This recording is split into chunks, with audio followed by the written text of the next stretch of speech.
അസ്സലാമലൈക്കും. അപ്പം മക്കളെ, ഇന്ന് രാത്രിയിലൊരു യാത്രയാണ് കേട്ടോ. ഇന്ന് എനിക്ക് വീഡിയോ ഇടാനൊന്നും പറ്റിയിട്ടില്ല. അതും പാടെ പറഞ്ഞുതരാം. അന്ന് നമ്മളോട് പ്രതീക്ഷിക്കാതെ ഒരു വിരുന്നേര് വന്നു കേട്ടോ. അത് വന്നപ്പോൾ പിന്നെ നമുക്ക് എഡിറ്റ് ചെയ്യാൻ ഭയങ്കര മടിയായിരുന്നു. ഒരു ഉച്ചക്ക് ചോറൊക്കെ തിന്നാണ്ടായിരുന്നു കേട്ടോ.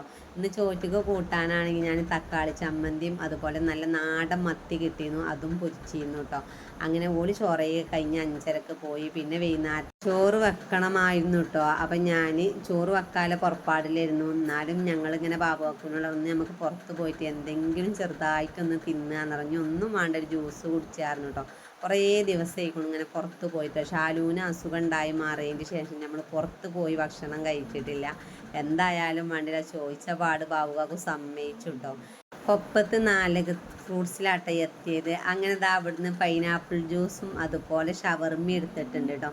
കുറേ ദിവസം കൂടുമ്പോൾ പുറത്ത് പോയി തിന്നുമ്പോണ്ടല്ലോ മനസ്സിന് വല്ലാത്തൊരു സന്തോഷമാണ് മക്കളെ. അപ്പോൾ വീഡിയോ തിരക്ക് എന്നോട് സപ്പോർട്ട് ചെയ്യാൻ മറക്കല്ലേ.